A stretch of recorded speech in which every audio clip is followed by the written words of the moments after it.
Okay, good evening, everybody. It's Richard Bowles here, Property Investor News. Thank you for joining us tonight on our latest webinar. And tonight it's all about property auctions, and I'm delighted to be joined by three auction market experts, absolutely experts, in David Sandeman, who's the founder of Essential Information Group, and also two familiar faces to readers of Property Investor News in Jay Howard and Piotr Rusinek, who are co-founders of the Hammered Auction Market Specialists. So good evening, guys.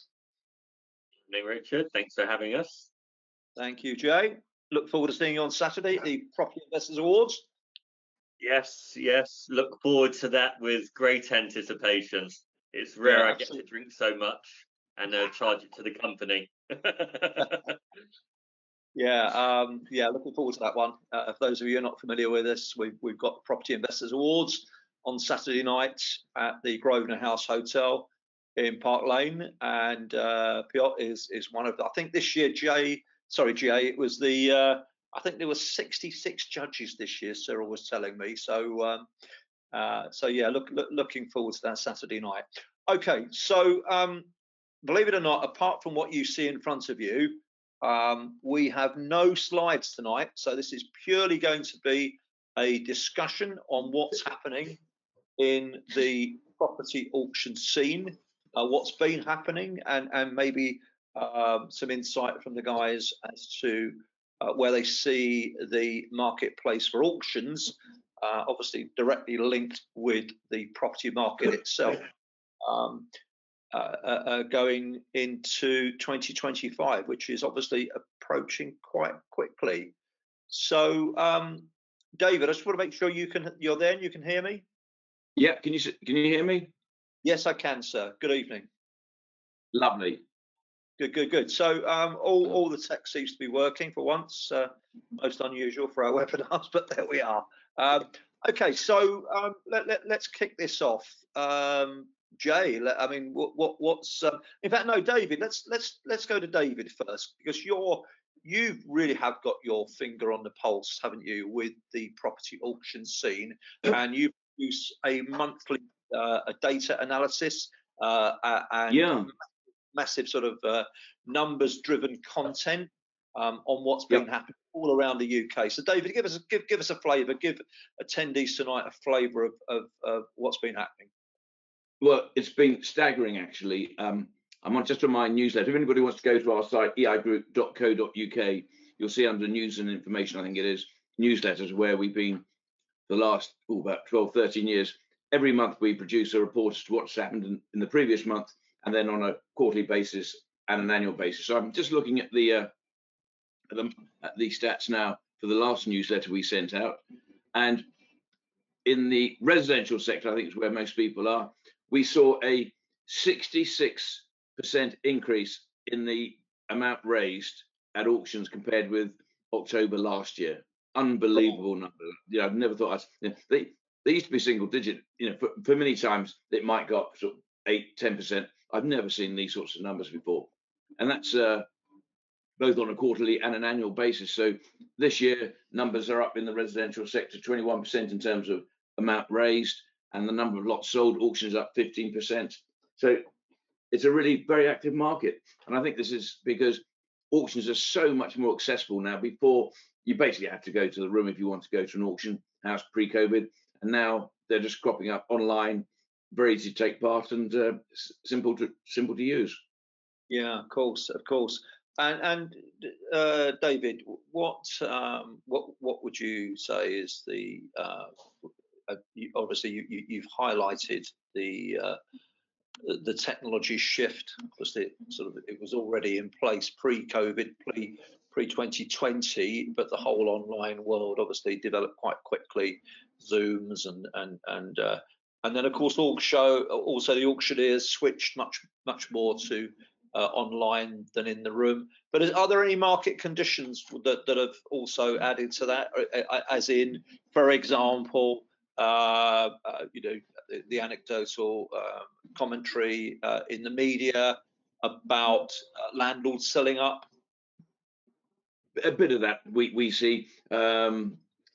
We have seen, I think there's been a slight increase in number of buy-to-lets coming through. The real big change was the ease with which people can set up an auction house. I mean, before COVID, virtually every single one was done in a ballroom, which meant expensive hotels, expensive catalogues.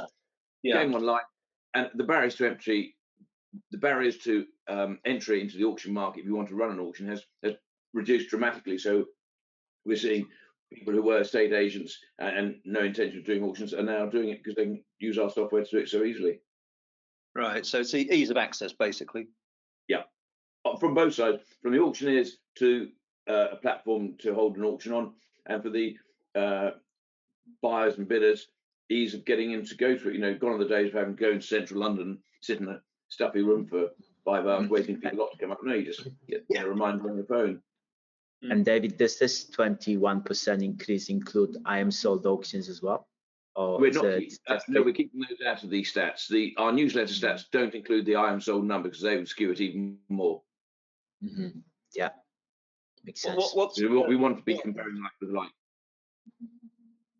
What's the reference to I am sold, just for attendees to get their head around? Yeah, I am sold. Do a lot of auctions. They call it the modern method of sale. Yes. And what they offer properties in conjunction basically with estate agents. They provide the tech for the estate agents, and the agents bring the buyers and the properties. And what they do is on the fall of the gavel, you haven't exchanged contracts. What happens there is you purchase an option to exchange and complete within 56 days, and that option is tied up in terms of a buyer's premium you'd pay the auctioneer, which typically, I think it's 4% including VAT of the hammer price, subject to a minimum of £6,000. And because we weren't covering them until fairly recently, we want to have 2 years of their results in, and then we'll drop them into the database, into the stats, and make a note of doing compared to last year. At the moment, they're not included in your monthly reporting. Yeah, they're not included in monthly reporting. No. Right. Are there any advantages from a buyer stroke seller in the modern method or not? Yes, there are really. The sort of 8 weeks to exchange and complete is attractive to people. You know, you have got, if you're quick, you have got time to get, you know, a mortgage in place, etc., etc. And you just factor, you know, I bought one last year at auction, or was it this year? Modern method through I'm sold, and you know, I knew I was going to be hit for some fees of about £6,000, so what I was going to offer was reduced by £6,000. Right. You know, some people moan about having to pay such a big fee. Well, just don't bid so much and allow for it in your calculations as to what you're prepared to bid. It's a little bit like comments being made around the additional 2% on SDLT as a result of the Rachel Reeves's latest pronouncement in the budget, that, you know, extra 2%. Well, yeah, that can be factored into your price that you're prepared to render. I think from sorry, Dave, go ahead. David, did you want to answer that, or Piotr? Sorry, what was that? Sorry, I lost you there on the sound. I was just saying that's sort of comparable, what you've just said, to the extra 2% on SDLT for additional property buying. You factor it into the price that you're prepared to pay. I was just going to say that from the way we see it, usually the sellers commit to I'm sold because they see the major benefit of not having to pay any fees, and also not having to pay for the legal pack, because that's kind of one of the major things that I am sold have worked out, how to kind of go around. They're making buyers pay the 4.5% fee, and also they prepare the legal pack in-house. So they've got solicitors in-house, and they charge like something like £350 or £400 to the buyers as well for preparing that legal pack. So in a sense, basically the sellers have got very little cost of listing the property with I'm sold. And I guess for the buyers, the actual benefit of working with I'm sold or buying I'm sold properties is that IMSold usually overprices those properties to start off with, and they have an incredible system of getting the sellers down on the price over and over and over, and basically until the price is at the point where it's attractive to the buyer. And basically that means even though you have to wait quite a long time for that price to drop, but when it drops, the seller is ready to do the deal and the deal is done. Unlike with estate agents, where if the deal can still fall out of bed. And of course, the interesting things we're finding is that there are two people in our auction buyers club who sole dedication is buying properties from IMSold, exchanging immediately, not waiting the 28 days. They're securing the properties under the power of a real auction exchange. They still have the 56 days to complete. And within moments, they are relisting it into what we would call a real auction, which is a little bit unkind. But we'd be putting it into a traditional auction. Other brands are available, but Auction House London, Savills, or wherever. Yes. And the margin that is made by putting the property in an environment where you need to be able to take action. You're in that position where if you priced it correctly, the market will respond. And sometimes these guys are making 40, 60, 90 grand for a trade from something that they bought from IMSold and just put into another auction. They've done nothing to it, no touch up, no nothing. So it kind of, for us, it's not a case of all the seller is leaving on the table is not having to pay any fees and the buyer just adjusting their price down. The resultant here is actually that the traditional method of sale is still consistently getting sellers better prices. That's not an across the market swathing comment, but by and large, we do see things in IMSold sell for fantastic money, and we always sit back and think, what did we not see, or how many times around the merry-go-round, the 2-week cycle that they market on, has that property been going round for? But there are fantastic, to the core of your question, Richard, there are fantastic opportunities to be had from engaging with IMSold, Pews, and a couple of the other Pattersons, a couple of other kind of modern method of sale auctioning in inverted commas auctioneers.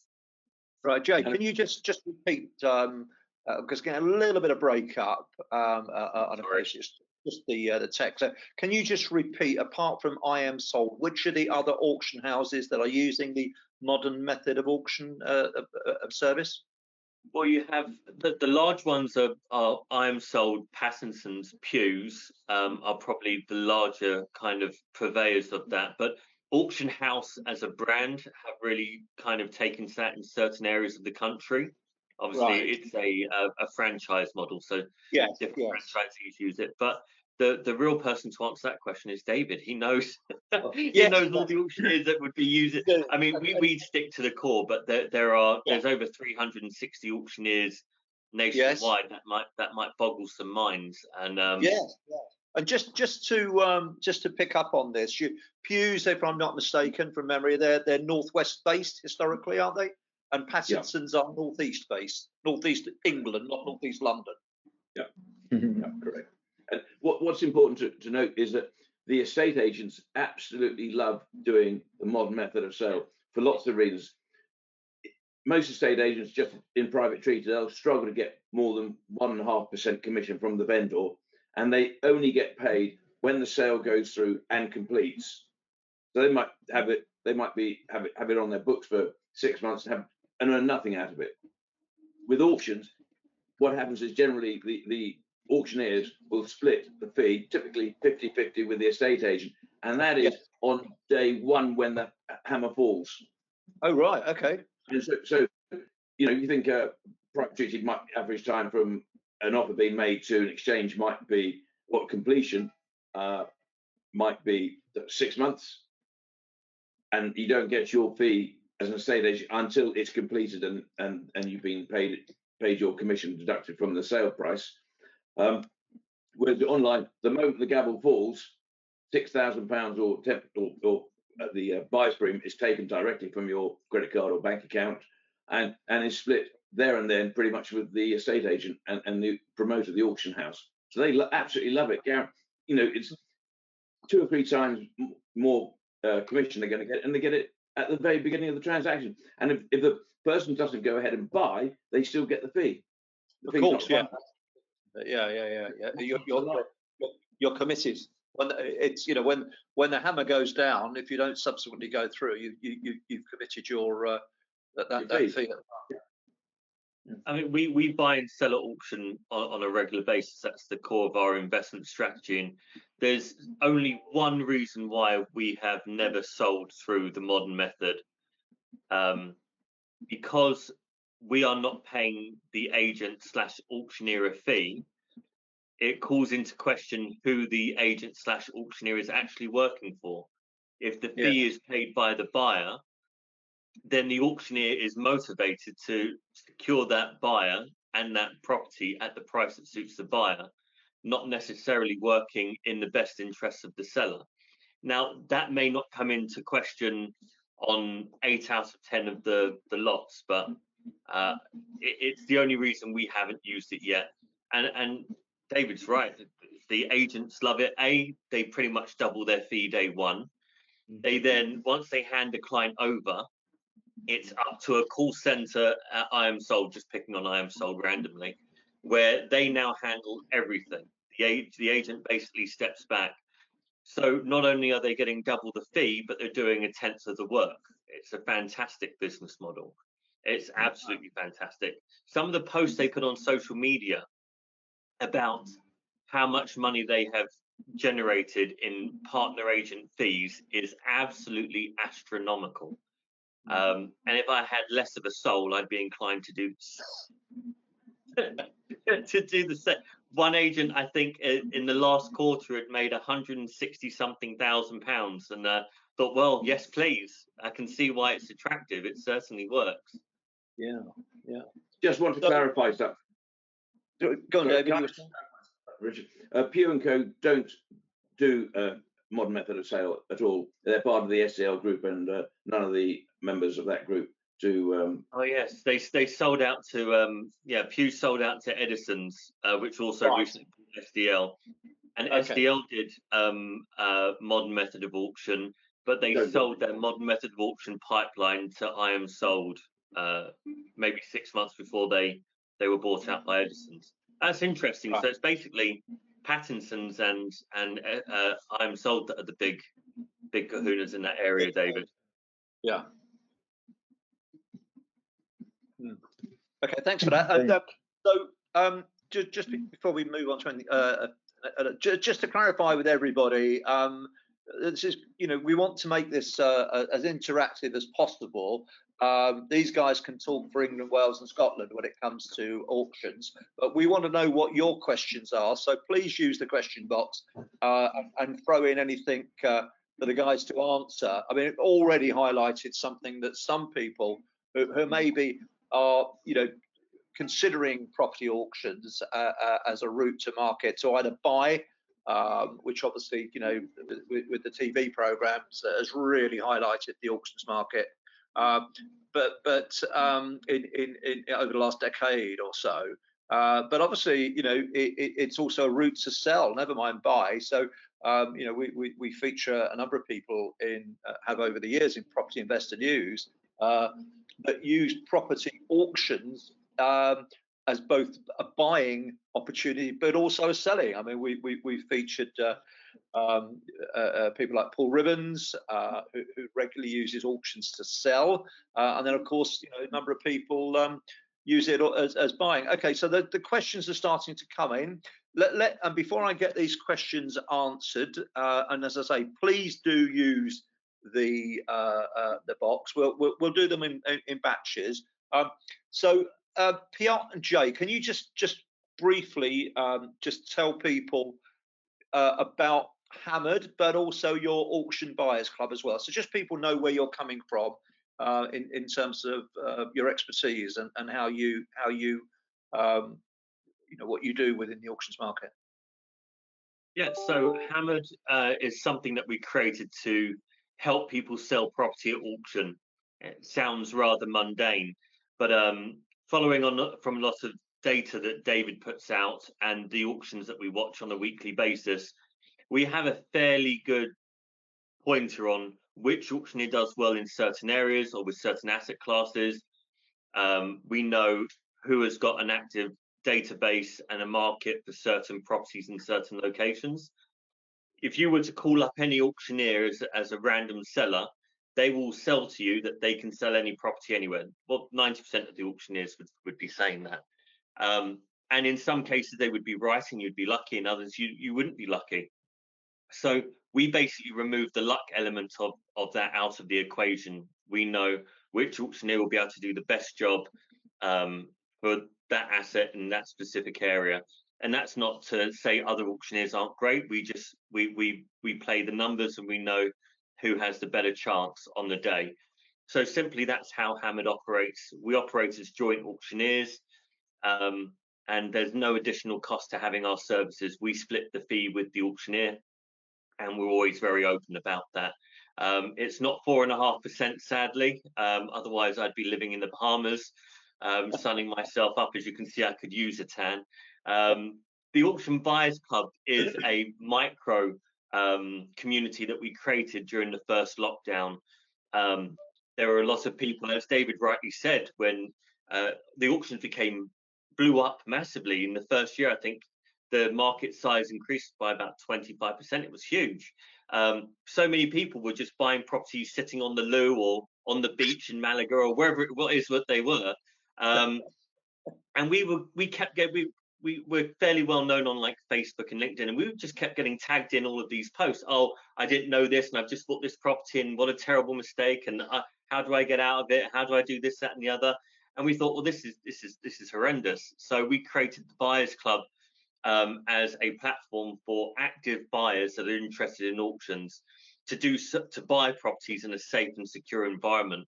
One of the biggest sales points of the Buyers Club is that nobody loses money buying or selling a property at auction in our club.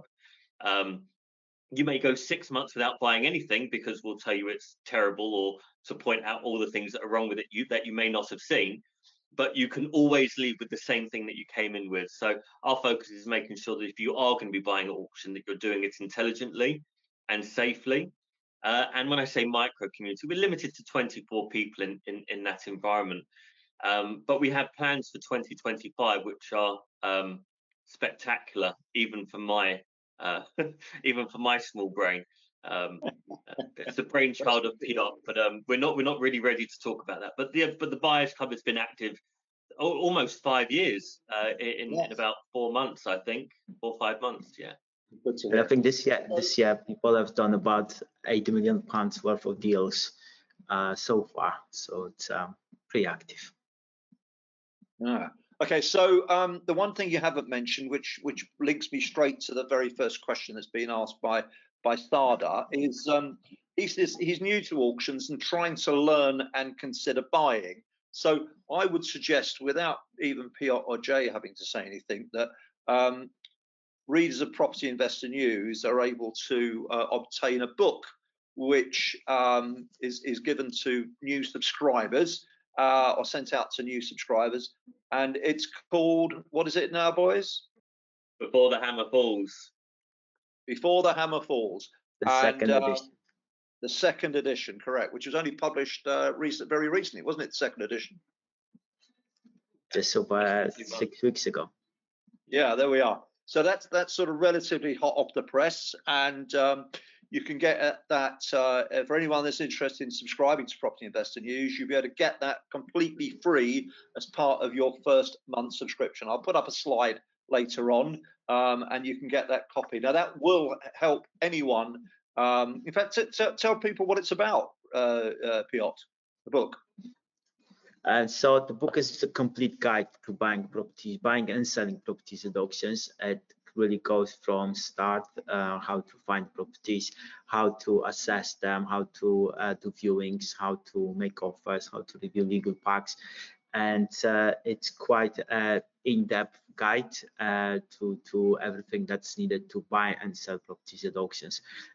We've got also extra resources with that book that are quite interactive. So it's quite a complete guide. There you go, Sardar. I hope that there's an immediate help for your research. The other thing to mention, Richard, before we go cold on that question is that my home screen, when I open up Google, is Essential Information Group. Yes. I have been a subscriber and user of that for nigh on 20 years. You cannot transverse the auction environment without having access to that data. It is simply not possible. It's not intelligent to try and do it without it. Surveyors, solicitors, all have access to it. They all need it to do their due diligence, to research the market, to see how results have happened in the past. Cannot be done without it. That's a little bit of a plug for David, but it's true. Absolutely, and absolutely, it's an amazing service. And so, just to remind David, remind us of attendees of the URL for the Essential Information Group. Is it EIG.co? EI Group, letter I group.co.uk, and on there you'll find details of virtually every property that's been to auction in the UK over the last 30 years, and crucially, vast majority of the properties coming up for auction. Right. As well. And as we've got people that have given up an hour of their Monday night to attend this webinar, can you offer them a special deal, David? If they came on board, I'd be delighted to give them a couple of extra months. So they come on for a year, and an extra month they come on for 6 months. And crucially, the best part about it is that one of my colleagues would have a chat with all our new subscribers, what they're trying to achieve, so we can tailor how they get the best information out of our website. So you get, guidance. We're only a phone call away. People phone us up all the time. Do I do this, etc. Thank you, David. So there we are, guys. We're going to move on to the questions now, but I thought it was worth throwing that in, particularly for Sardar and anyone else that's new to the auction scene. Just to say, not only have we got 3 people, absolute experts on property auction market, but also there's some resources you can tap into. Nothing in life is free, but or most things anyway. Yeah, there we are. Okay, so let's go on to some questions. So we've got a question from Brian Pike, who says, do Auction House London sell international properties? So here's the thing with international properties. The auctioneers in the UK are restricted to the RICS Common Auction Editions. I think it's the 5th, or depends on which one the auctioneers use. I think there may even be 6 editions, but most, I think, are still using the 5th. Those RICS conditions apply to land and property sales in the UK based on UK law. Well, I say UK law, English and Welsh law. Obviously, Scotland has a different legal system, a different type of leasehold and freehold, so they operate slightly differently, but still there's some degree of parity. If you try and sell a property in Istanbul, Israel, or Uzbekistan, or even the south of France, they all transact property so differently that if you were to transact in auction terms here in the UK, where is the jurisdiction for the transaction? Is it here or is it in the source country? It causes so much difficulty that it really isn't worth an auctioneer trying. I do know that when I worked for Auction House London years ago, that they had attempted to sell some property in Spain, and it all just unraveled. Even a houseboat that was in the south of France, or a yacht or something like that, it's not practicable. It will give your solicitor a nervous breakdown before it gives you a nervous breakdown. After it gave the auctioneer a nervous breakdown, it's just not fun for anybody. But if you sold it across the channel, if you'd be in England, then you'd be able to do it, yeah? Yeah. The boat especially should be fine. But yeah. Okay, we've got quite a lot of questions that are flooding in, thankfully. So you're striking a chord with people with the comments that you're giving, guys, just to make sure that not everyone's asleep out there. Natalie Shaw saying, how much of the increase, now this is a good one, guys, how much of the increase in residential auction sales are attributed to the home REIT sell-off of stock? Now, before you answer that one, whoever's going to pick it up, can you just briefly explain about home REIT and why it's been mentioned in terms of the number of lots that are being sold at auction? Hello, Natalie. It's good to see hear again a question from a friendly voice.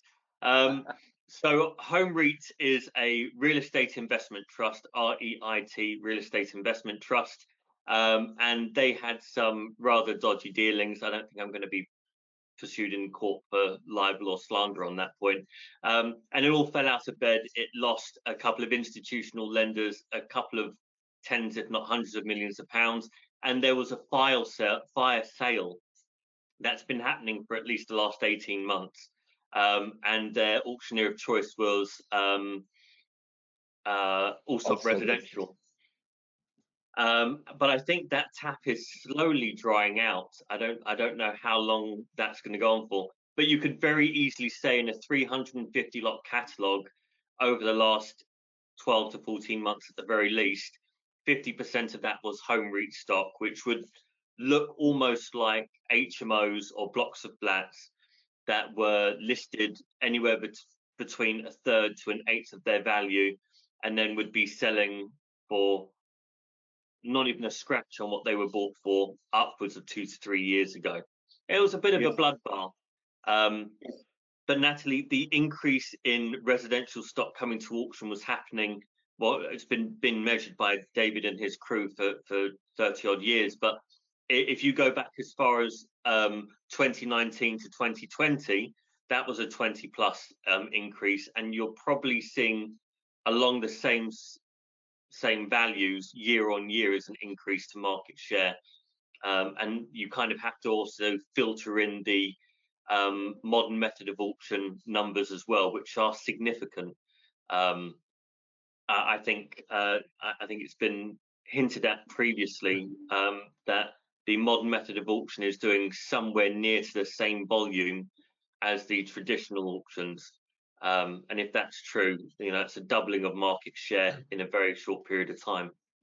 And I think we'll be able to say a bit more about how much of this home REIT was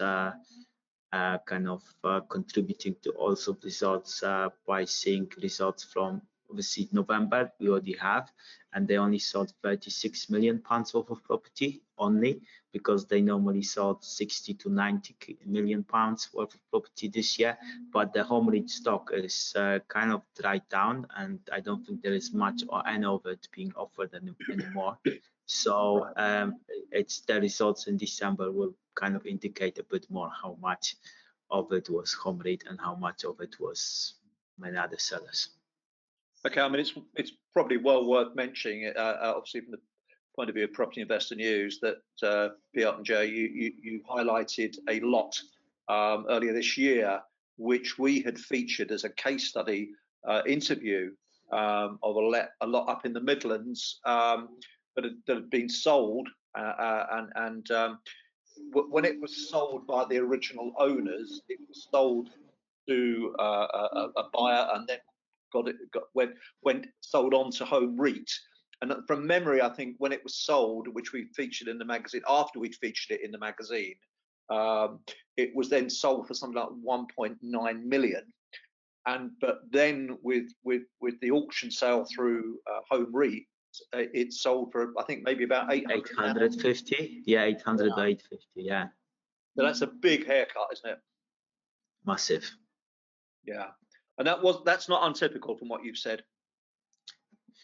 And usually, so actually, when all the problems of home REIT came up to light, the share price of home REIT literally came down about 48 to 50% down, and that's basically reflective of how overvalued the property were. Because most of the properties were selling for about 50 to 60% of the purchase price of home REIT at the time when they were buying. So it's the same as the share price going down. Yeah. Okay. Well, it just goes to remind everyone it's thorough due diligence. Yes, I think right now the trend is really into government-backed social housing schemes, which is basically what Home Read was. Yes. It's just a nice new marketing phrase to get some people's money and put into some other people's pockets. Yeah, quite. Government backed and guaranteed. If you hear that in the same sentence, yes. Take a trip to Mars and be cheaper. Yes, very, very well put. So social housing, buyer beware, government backed, buyer beware. I mean, it's akin to what I always used to say many years ago when there was a massive boom in the sort of guaranteed rent for hotel rooms leases and the word guaranteed rent for overseas property buying. My standard answer when someone mentioned it, well, who's guaranteeing the guarantor? And in many cases, nobody.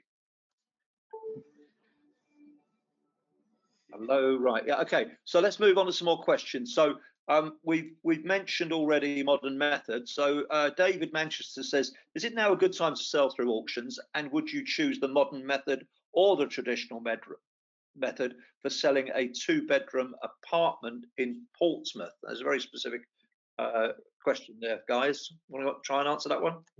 Yes. So depends on what this property is like.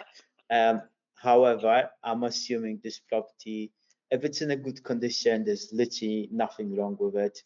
It's just nice property ready to move in. You can try modern method of auction and give it a go and see how it goes. It doesn't cost you anything. You can give it a go. If you go into traditional auction, you would have to accept a reserve price that's fairly low, and that's usually best for properties that need refurbishment, that have maybe a short lease, or maybe there's something that needs fixing with it, because you'll be attracting people who coming into an auction with a mindset of making money, and they will require some discounts. They will require the property to at least look and have a feel of something that can make money. And if a property is done up beautiful, like it doesn't have a look or feel of making money quickly. Yes, if it's badly, you need to go where your market is, right? If there is an ESW1 issue, so if there's a cladding issue, if it's a short lease, or there is a defect in the lease, or it's a doubling ground rent every 10 years, if it's really quite restrictive like that, the traditional auctioneers tend to do better with that kind of stock, by and large. But if it's a fairly clean sale and you're looking at close to market value and you don't really want the pressure of having to sell in 6 to 8 weeks with a price that's uncomfortable, then the modern method is going to treat you far nicer. So there's a lot of things to consider. The real answer is you need to go to Hammered and then find out what's best. Indeed. Okay, we've got quite a few questions that have come in, and for me, time is tight tonight. Just to clear everybody, I've got to finish at 8:45. I've got a family commitment that I wasn't expecting, so we're going to finish at 8:45 tonight. So I've got 25 minutes. I'm going to go through some more questions. David, I hope that's helped you with that answer. So Ahmed is asking, Ahmed Uda saying, being an overseas buyer, what strategies would you recommend to streamline this process? Firstly, I would recommend not being an overseas buyer. The stamp duty penalty for being an overseas buyer is worse than being. There's additional stamp duty levies there as well. You're restricted in your due diligence. I mean, there are avenues to get around that. For instance, if you cannot view, you can use a company called Viewber that we use, we like, we trust. They're really very good. They provide a lot. It's like Uber, but View. View. V-I-E-U. V-I-E-W-B-E-R. Right. Okay. It's like the Uber for viewings. It's affordable. Auctioneers use them all the time for properties that are difficult to get to for them at the very least. So there are ways around it. But you know, this sounds like financial advice, and please don't take it as such. But if you're an international investor, you may want to be looking to invest your funds in somebody that is transacting rather than trying to transact yourself. That's it's just a practicality. There are increased costs. You know, your frictional cost of transacting is more than a national in the country. That's just yeah. Okay, Sarda's. I hope that's helped you there, Ahmed. Thank you. Sarda's asked, said thanks very much for all of us for responding on that one, Piotr, etc. And Sarda's also put in a supplementary. What's the website? So it's eigroup.co.uk. Correct. Yes. Letter I group.co.uk. Thank you. Right. Okay. So an interesting one from Peter Headley, which is going to open another sort of discussion. So can Piotr or Jay give me any tips about underwriting? I've done 3 successful deals in the last few months and want to do more and scale up. What advice would they have for me? So the question is around underwriting at auctions. Let's have a bit of an explanation for people that are new to auctions, what that actually means, guys, please. I'll go because Jay will take half an hour to explain. He's, by the way, he's saying, yeah, he's done 3 successful underwrites. So this is not a newbie. Yeah. Yeah, brilliant. So it's underwriting is basically making an offer before the auction and guaranteeing the price to the seller for what the property can be put. Like basically, it's guaranteeing the price to the seller, and the property is still being offered in the auction. And if it goes above the guaranteed price, then that difference profit is being shared between the underwriter and the seller, and sometimes the auctioneer. And if the property doesn't go above the underwritten price, it's being sold for that underwritten price to the underwriter, and basically they become the buyer of this property. And I guess right now is a fairly good time to be offering those underwrites, because sellers do like the guarantee and the kind of security of having an offer. And basically we've had a couple of people in the last couple of months do very profitable underwrites, because and actually on properties that were offered a month before and they didn't sell, and they were underwritten for a similar price next time and they sold for much more. So the quite volatile times right now, and sellers do like a guarantee. So those underwrites are fairly good. My key basically suggestion when it comes to underwrite, you need to be basically the seller needs to be agreeable to an underwrite, but also the auctioneers need to have a process for doing them.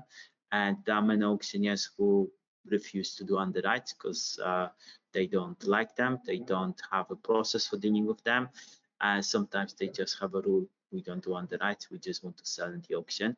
So you need to be making those underwrites with auctioneers who have a process for carrying out this whole exercise. And also on properties where sellers actually have some benefit in having a guarantee. For example, those would be normally private sellers, because any seller that is a corporate or a public body, the person making decisions will have zero benefit for whether this property sells for 500,000 or 600k. But there could be quite a lot of negative consequences if the property sells for more money and the profit is shared, because there could be there could be less transparency than required in those kind of circumstances. So private seller, good auction house that can handle auction underwrite, and basically properties that have fairly good chances of going crazy. So and that's where the devil's in the detail. I mean, the question lacks a little bit of context. So he's done 3 underwrites, but over what time period? Was it 3 with months? the same auction? He said the last few months. Oh, the last few. So he's done 3 in the last few months, Correct. and all with the same auctioneer. What's going on? Yeah. So one of the best ways to be considered for doing underwriting is actually to be transactional with an auctioneer. So let's say that you bought 7 or 8 properties from a single auctioneer in the last 7 or 8 months. Then if you approach them in an underwrite, and if you've gone through the process of buying 7 or 8 properties from them, they will know this and they will trust you as a reliable buyer, someone who understands what they're doing and performs without causing any fuss or making any mistakes. It's a very trusted position being an underwriter. So my advice to people who haven't done it is don't expect an underwrite out the gate. It does happen, you can get lucky, but you really need to build the relationship with the auctioneer. You need to be able to show that you're transactional. You need to be able to prove over not just a period of time, but a number of transactions that actually you are trustworthy, you are able to transact, and you do deals. Because what the auctioneer doesn't want to do is put their name on the line with a seller and say, look, this person, no matter what happens, whether it sells for $1 million or it sells for 200, they will buy it for this price. You can hang your hat on that. Right. And if you don't perform, you make them look like idiots. And they would be idiots because they would have trusted you without knowing that you have a track record, essentially. If you're looking for good finance or whatever it may be, track records are important, and it's just the same for underwriting. So to make sure that if underwriting is the way you want to go forward as a strategy, they can be as rare as hen's teeth. So getting 3 in a row is pretty darn lucky. But if you're looking at doing that, then I would recommend transacting with 3 or 4 auctioneers that you've highlighted where they sell certain assets in certain areas that suit your primary investment model, but then that can open up doors to underwriting. Some auctioneers don't like it because it's open to abuse.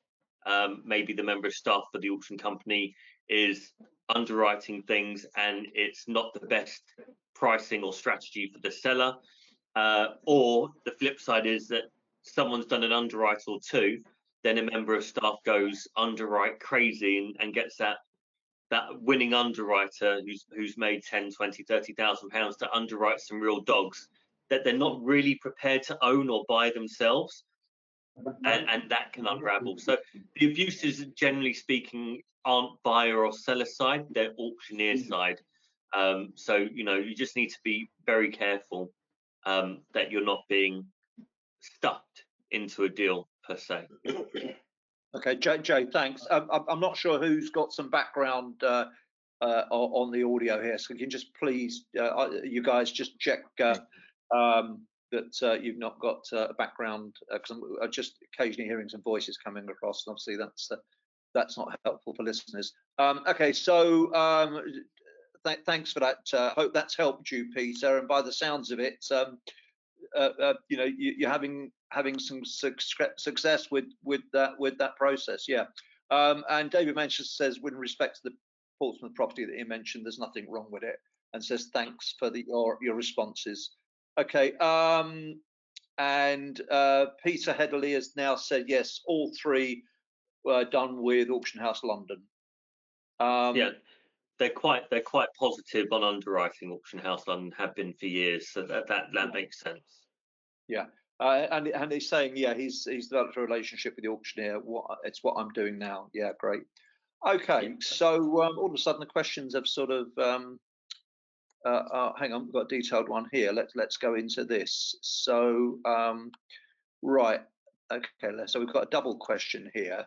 How has the aftermath of the Grenfell Tower affected high-rise flat sales through auctions, according to the panel, as well as the home working revolution as regards the amount of high-rise property coming to auction and the prices of these types of property? So the questions are around high-rise property and two factors. One, the sales of flats because of the Grenfell fire, obviously an awful thing, and then home working, hybrid working revolution. How's that impacted the value of those properties? Any thoughts? So the impact on the value of those properties was pretty bad before Grenfell. Grenfell's the most recent one, but these things have happened in the past. The problem with high rises is anything over, I think, 7 floors, or if your flat is on the 8th, 9th, or 10th, or 14th floor, they become very, very difficult to mortgage. So they've historically been quite popular at auction. And actually, something that's really interesting is, as well as a monthly report that EIG, David's company, releases, once a quarter they do a property auction insight.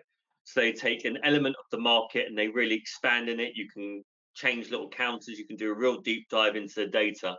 And one of the properties that's been offered and sold most at auction is a 2 or 3 blocks of flats on Roughwood Drive in Liverpool. And you can set your watch by how many times these flats come to auction. You know it's auction time when you see one of them. So the impact was pretty already there in the first instance.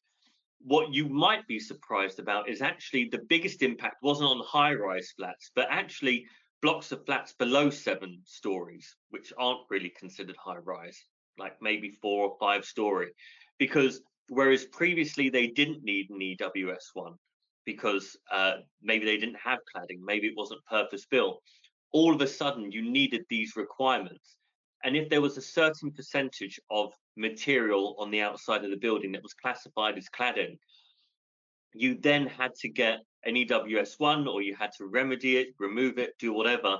So the disruption to the greater degree wasn't on high-rise blocks of flats, it was on medium to low-rise blocks of flats. And it caused a great deal of disruption. And you saw more of them coming to the market, A, because you really couldn't get mortgages on them. And there is a misunderstanding with the majority of the market that you only really buy properties at auction that you can't get mortgages on. Everything has to be cash buyer. And it's not true, it's a misconception. But you saw a lot of those coming to auction, and the prices were decimated from what you would have been able to get 6, 9, 12 months before Grenfell being the latest issue.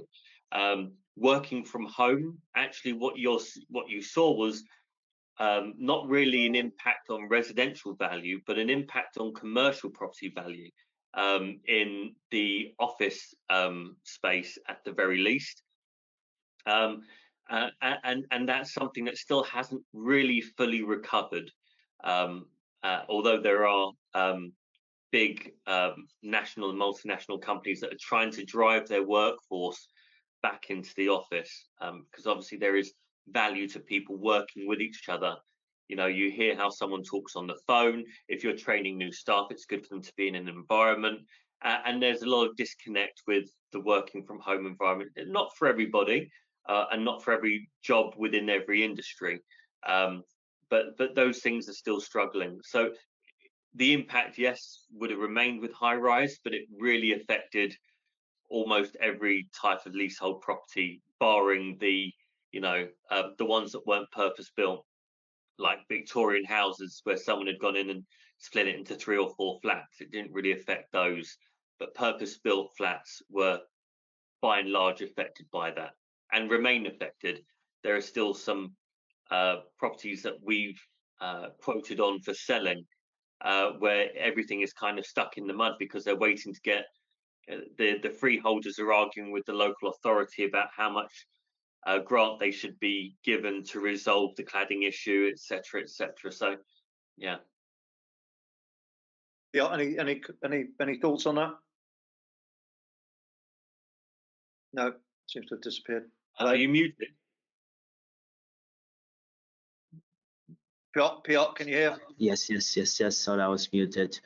Yeah, I think working from home mainly impacted sale and values of rental for offices, and maybe kind of all of the retail around office areas. I don't think it impacted at any way actual sales of flats. So I think that's the main impact of working from home. Okay, thanks, Piotr. Okay, so yeah, Peter Headley says thanks for those responses, guys. About sorry, forgive me. well, we were just talking about about underwriting. So I had a bit of a brain freeze there. Okay, so we've got 5 minutes left. I just want to just get some thoughts from you about trends into next year. What should people be thinking about in respect of obviously we're at that time of the year, it's going into December, historically in the room auctions from going back over the years, not so popularly attended, but times have changed, and obviously a lot of them are being done a lot of them being done now online, as we've already mentioned. So thoughts? Fantastic time to buy December. It's right. A stunning time to buy. There couldn't be a better. So historically, the issue with buying in December is that, especially for the traditional auctions, you've got the 28 days. That is a really difficult chore to get through with the bank holidays, the closures, your solicitor shutting down, all of these things. The majority of auctioneers for a December sale are offering 6 to 8 week completions. So buying in December is no longer a handicap that it used to be. It's a fantastic time to buy. Most people start closing the office down, have the office party. People go on skeleton staff mode. Other people are already on holiday. People have closed their laptops down whilst they're sitting there in zombie mode. It's a phenomenal time to buy. And the chances that you'll be uncontested are far better than any other time of the month, or any other time of the year, maybe with the exception of January and August. We buy some fantastic deals in August because people go on holiday. We buy some fantastic things in January because it takes the property market so long to wake up from the Christmas New Year break. By the 3rd week in January, not that every auctioneer offers a January auction, but the ones that do, fantastic opportunities to buy. So if you're paying attention, you're looking for deals, December, January should be fire months for when you're really on the hunt. So it's a case of making hay whilst the sun isn't shining, so to speak, in December.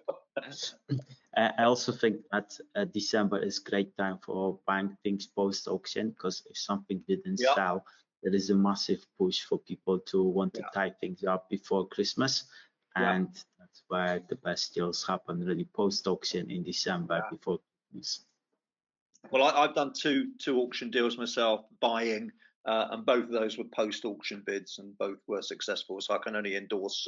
Obviously, you guys are doing an awful lot more than I've done in that niche, but I can only speak from my own experience there. I mean, if I'm honest, I could create an argument as to why every month of the year is a good month for buying. but genuinely, we love a December auction. Sorry. No. David, any regional trends just before we close in terms of what people need to be thinking about out there? I haven't seen anything which is varying across the regions. It's all fairly sort of similar. What I would say, just on this point, our friend looking to sell his flat down in Portsmouth. If you are looking to sell at auction, it's really important, as soon as you decide you're going to sell, you want to get a good solicitor on the case to prepare a comprehensive legal pack for the vendors. Without that, it will fail. So there's a lot of work to do there.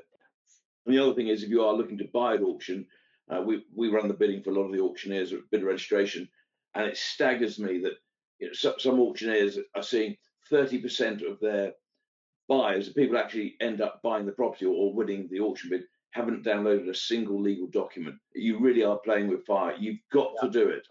And it's not just about reading the legal pack, that's one side, but it's also looking for a document that you would expect to see in the legal pack isn't there. So the most important document, I believe, is the one which isn't being deliberately left out.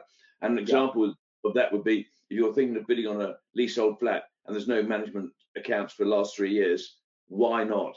It could be that the freehold is in a real mess, and you really don't want to be buying those sorts of challenges. David, I heard the big issue is that people are treating the auction catalogue like the Argos catalogue.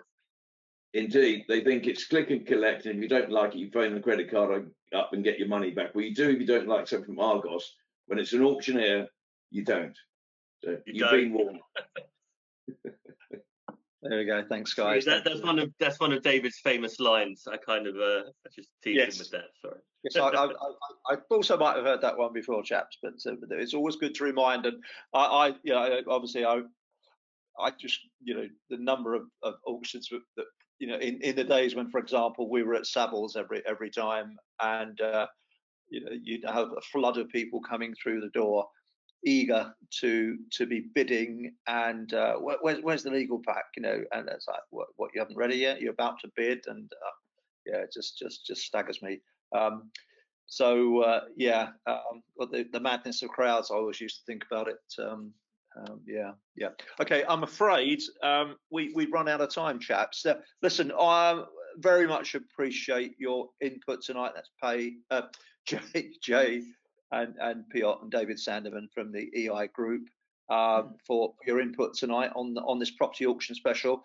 We'll send out a little questionnaire tomorrow, because I'd really like to get people's feedback about the interest in doing these auctions related webinars a bit more often, and what you'd like to see from us in terms of content. So you've got some resources that we've mentioned already. That's eigroup.co.uk. We've got Jay and Piotr from Hammered and the Auctions Buyers Club, and obviously highlighted on my screen, I hope people can see it, is a QR code for Property Investor News. If you subscribe, you'll get the latest magazine and free books on property development and on property auctions, which is the Before the Hammer Falls, written by Jay and Piotr. So that's it for tonight, guys. Short, sharp, and sweet, I hope, and some helpful tips. We answered all the questions that you posed. Probably some people will, once they've come off, think, "Oh, why didn't I ask that particular question?" That suddenly pops into their head. But there we are. That's the thing with online. So Jay, Piotr, David, thank you for your time. Pleasure. Thank you all. Bye, guys. Thank you to the audience. And was it Bamba Gaston used to say, or whatever, or Dave Allen? Yeah. Maybe your God go with you, and good night. Good night. Good night all.